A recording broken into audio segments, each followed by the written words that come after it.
ላለው yes ባለቤቴ የስኳር ታማሚ ነውና ዳሽባር የሉም ታዲያ እሳቸው ያወሩም አሉ እሺ yes ያስረክቡ ማይኩን እሺ አመሰግናለሁ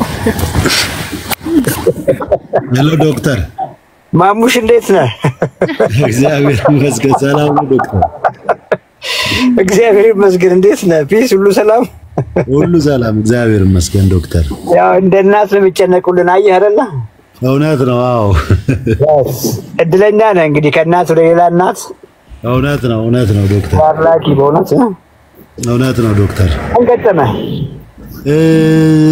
ስኳር አለኝና አንድ ኦልሞስት 7 አመት ምናምን ይሆነኛል አለኛ ቃል ግን የተመቸ ይመስለኛል ታዲያ ተስማምተህ ብትኖር አይሻልም እንዴ ኧረ በፍጹም እንዴት ተስማምተን እንኖራለን ሚቻል ይመስላል እንደው ካየኸው እንደው ከሰማኸው ነገር ሚቻል ይመስላል ነው ዝም ብለን ነው የምናወራው የሚመስለው አይ ኧረ አይደለም ይቻላል ብለን ነው የምታስበው አዎ በጣም ይቻላል በጣም ስንት አመት ነው አሁን እኔ 42 ምን ላይ ነህ ሜዲኬሽን ላይ ነህ አዎ ምን እየወሰድክ ነው እንትና በፊት ሚድፎርሚኗን ነበረ ትንሽ እሷ ጨጓራዬን እየነካች ስታስቸግረኝ እቺ 2 ሚሊግራሟን እሷን እየወሰድኩኝ ነው አሁን ግላማይድ ነው ግሊሜፒራይድ ምናምን ነው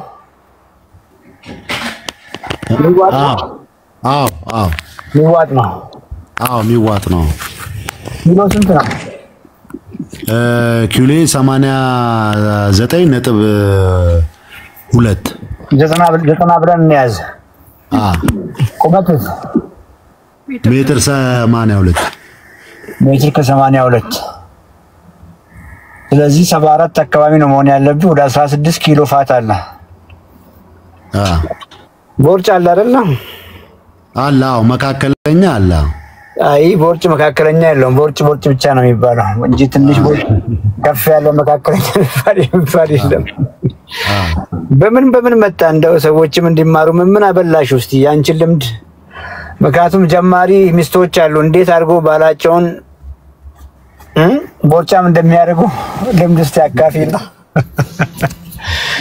ምን ነበር መጣበይ ቁርሱ ላይ ምሳው ላይ ኖርማል ነው ያው የተለየ ነገር የለውም ግን ይሄ ስኳሩ እንትን ካለ በኋላ በፊት ስኳሩ በፊት የቦርጩ መንገድ ነው ማወቅ የፈለኩት ቢኮዝ የኔን ብዙ ጊዜ ለፍልፍ ያለው ብዙ ጊዜ ተናገረ ያለው ሰዎች ይማሩበታል ብዬ ነውና ምን ስታበዩ ነበር በብዛት ውጪ ነው የሚመገበው በብዛት በጧት ተነስቶ ይወጣል ስፖርት በዛው ስፖርት ይሰራል ያው በዛው ስራ ስለማይመች ከቤታችን ጋር ርቀት ስላለው sometimes ይዞ ይወጣል ግን በብዛት ውጪ ነው ምንድነው የሚበዛው በዩ ምን ፍርፍር ነው የሚበዛው ወይ ይያለ እንትን ነው ያው ፍርፍር እንጀራ ነው በብዛት ያው ዱለት ምናምን ነበር እንትን ምንለው ዱለት ዘይት እና እንጀራ እንጀራ ማሪ ዳቦ የለም አለ ዳቦም አለ እሱ ነው ዳቦ ዳቦ በጣም ስለምወድ ደስ ይላል እኮ ጭማሪ ዳቦ ምናምን ራሱ አጣብቀህ ምናምን ደስ ይላል ዳቦም በጣም ስለምወድ የነበረው ዳቦ ነበር በቃ በዳቦ ነበር በብዙ እንትን ነገር ፕላስ ትንሽ ናት እንጂ አሁን ምን እንደሆነ ታውቃለህ አንተ ዱለቷን ያየኸው እንጂ ስም ናት እሷ ትንሽዬ ናት ብዙ እንጀራ ብዙ ዳቦ ካልበላ አልጠግብም ገብቶሃል አልጠግብም ስለዚህ አንተ ለመጥገብ ብለህ ሄድከው መንገድ ነው ይሄ ሁሉ ዋጋ ያስከፈለ ብዙ እንጀራ እንበላለን ብዙ ዳቦ እንበላለን ብዙ ዘይት እግረ መንገድ ይገባል ዱለት ደግሞ ሳምሃው ፋቲ ነው በተፈጥሮ የኦርጋን እንደዚህ የውስጥ ኢንተስታይን ምናምን እንደዚህ ነገር ስለሚኖረው ሳምሃው ፋቲ ነው እሱ ላይ ቅቤ ይጨምራሉ ዘይት ይጨምራሉ ምን ማይጨምር ነገር አለና ብዙ ነገር ምንም ጥያቄ የለውም አልኮል ቢራ አይ ነው አልኮል ወስድ ነበር ቢራ ነው አልኮል አይ ቢራ ሳይሆን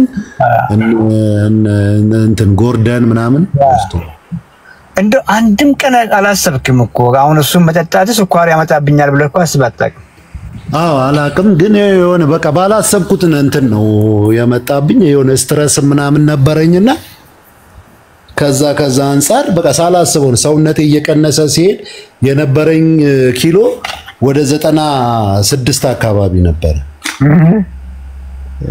እንትን እያለ ሲሄድ ሰውነቴ በጣም እየቀነሰ ሲሄድ ምንድነው ብዬ ዝም ብዬ ቼክ ሳደርግ ይሄኛው ነገር አለ እንደዚህ ብለው አሉኝ። በመጀመሪያ እንትን የሚያረጋኝን ነገርኳቸውና እንዲላባለኝ እንደዚህ ነው ድካም ይለኛል ምናምን ስላቸው ኪሎ የነበረኝን ጠይቀውኝ ከዛ በኋላ ያንን ከነገርኳቸው በኋላ ቀጥታ ወደዛ ነው የወሰዱኝ። ሌላ ምርመራ እንትን አላሉኝ። ወደ ስኳሩ ሲወስዱኝ ኦልሞስት 330 ምናምን አካባቢ መጣ። ትልቁ ነገር በድንገት አይደለም የያዘ ስኳርን የስኳር በሽታን ባለማወቅ ለረጅም ዓመታት ወደኋላ ሂድ ኦኬ ኦልሞስት 10 ዓመት 15 ዓመት ስትኖርበት የመጣበት መንገድ አመጋገብ የእንቅልፍ ሲቹዌሽን ቅድም ያልከው ስትሬስ ሮንግ ምግብ ኤክሰርሳይዝ አለማድረግ ተደምሮ ስኳርን ስትገነባ ነው የኖርከው። ትክክል። አንተን ያመጣው ነው እያልኩ ያለሁት እንጂ በድንገት የመጣ ነገር ያወቀው ነው በድንገት እንጂ በሽታውንማ ቁጭ ብለህ በቃ ስትሰራው የኖርከው ሰራው። ያ ሲገነባ የነበረው ቦርጭ የሰውነት ጨዋታ ነበር። እሱ አልሰማኸውም አናቅም እኛም አላስተማርንም እንጂ ሰውነት ድረስልኝ እያለን የነበረው ገብታ ደስ የመጀመሪያ ቀበቶ ያዝ ያደረገ ጊዜ ኦልሞስት በ25 ዓመት በ30 ዓመት እድሜ ላይ ጀምሮ ትንሽዬ ወፍረት የመጣች ጊዜ የደላን የተመቸን የመሰለን ጊዜ ነው በሽታው ጀመረን። አሁን በደንብ ገብቷል። በደንብ ነው የገባ በደንብ ነው የገባ። አልኮል በጣም በሚገርም ሁኔታ ለዲያቤቴስ ያጋልጣል። ከውስጥ ዋናውን ኢንጂን ሚቶኮንድሪያ ምንላትን ኦኬ እሱ ሚቶኮንድሪያ ጀስት በላው ምግብ ወደ ፕሮሰሰር ማለት ነው። እንግዲህ እንዴት እንደማስረዳ ስለሚቸግረኝ ነው። ምንበላው ምግብ ወደ ኃይል የሚቀይር ማሽን ማለት ነው። አንድ ሰው ጠንካራ ሚቶኮንድሪያ ካለው ሀልዚ ነው። ሀልዚ ሚቶኮንድሪያ አንተ መልዚ ነህ ማለት ነው። ስኳር የለም፣ ውፍረት የለም፣ ቦርጭ የለም፣ ግፊት የለም ምናምን። ሚቶኮንድሪያ ደግሞ ዳሜጅ ሲሆን ቅድም ያልኩ በሽታዎች በሙሉ ይመጣሉ። አልኮል ዳይሬክትሊ ነው ሄዶ ያቺን አሁን ያልኩን ኢንጂንህን ሚቶኮንድሪያን ሄልዚ የነበረውን ወጣት ሆነ ቦርጫም አልነበርክም ከውስጥ ዳሜጅ የሚያረጋት። ስለዚህ አልኮልም ልክ እንደነዚህ በዱቄት እንደተሰሩ ፕሮሰስድ ካርቦሃይድሬቶች እንደምንላቸው ሚቶኮንድሪያን ዳሜጅ ያረጋል።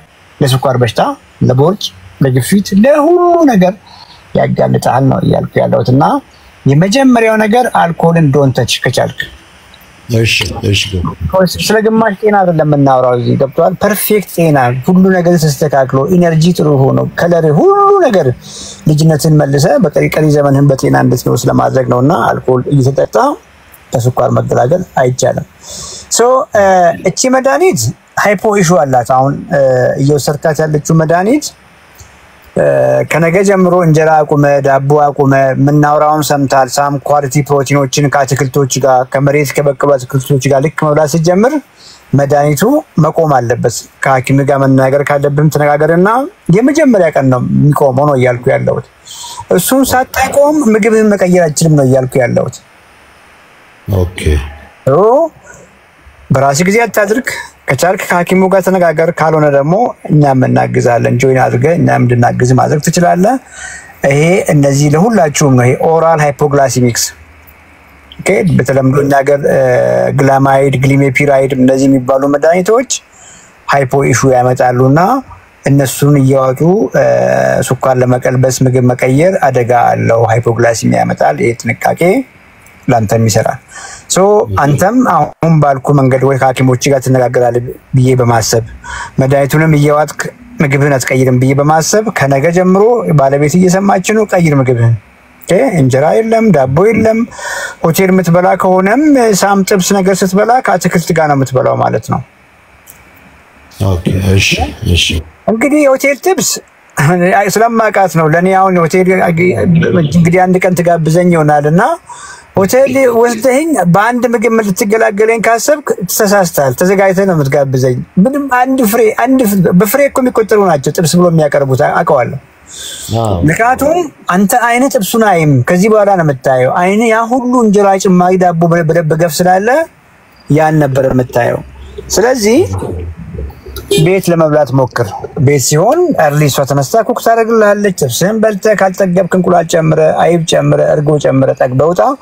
ጠዋት ላይ አሁን በትክክል አሁን ባልኩ መሰረት ጠግበህ ከጎን በቂ አትክልት ሊሆን ይችላል። ጥቅል ጎመን እንደ ሳይድ ዲሽ አድርገህ ጠግበህ ከበላ ታሪክ ይሆን። አላየህም? መደሆድ ባዶ ስጋ በማንኪያ በልተህ ሉጣ ብትል ስቃይ ነው አይችልም ረሃቡን።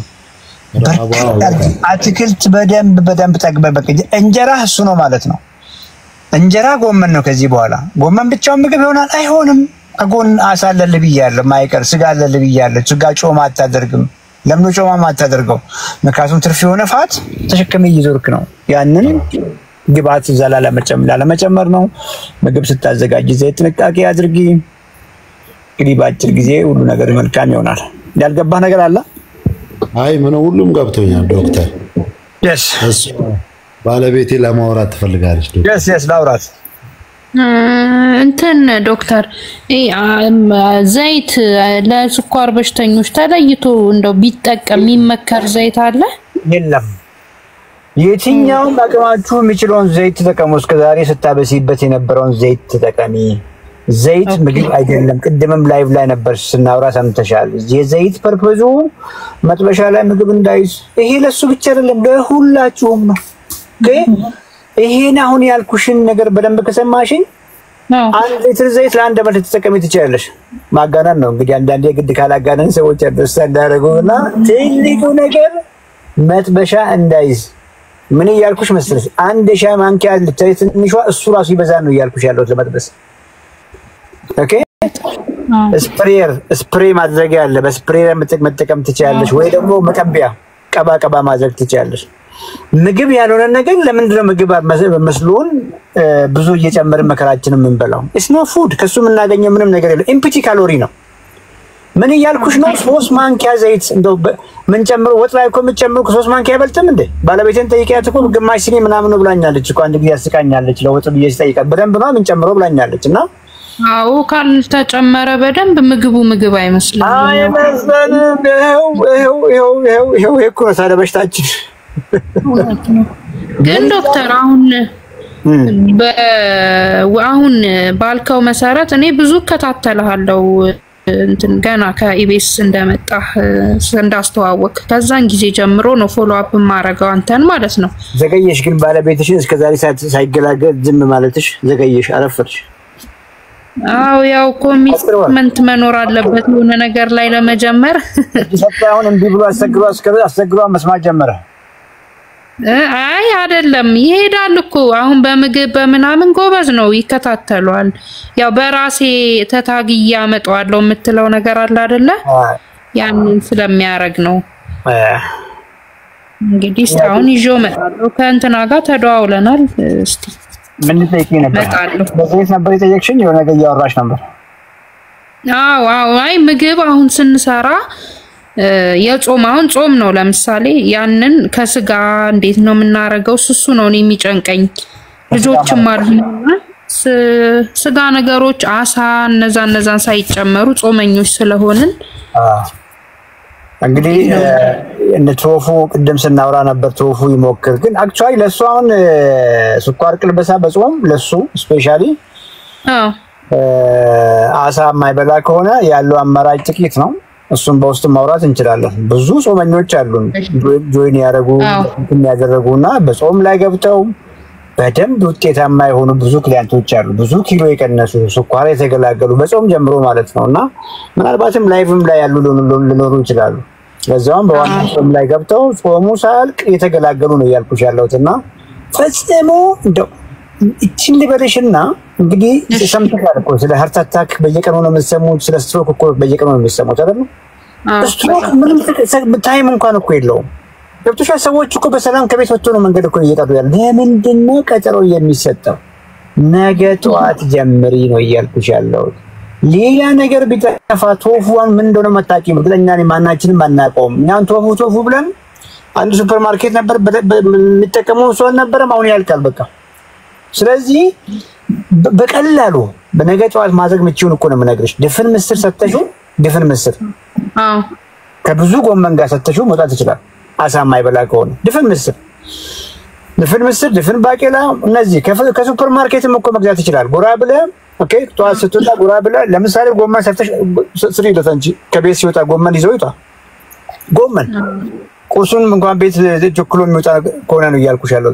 ከሱፐር ማርኬት ጎራ ብሎ የታሸገ ባቄላ አለለት እኮ ተቀቅሎ የታሸገ ያን ሁለት ቆርቆሮ ኦኬ ከውሃውን ከውስጥ ምናምን ሼክ አድርገህ እጥብ አድርገውና እዛ ከጎመኑ ወቀላቅለ ደብድበው ሁለቱን ፉል ሆነ ነው የምትለው።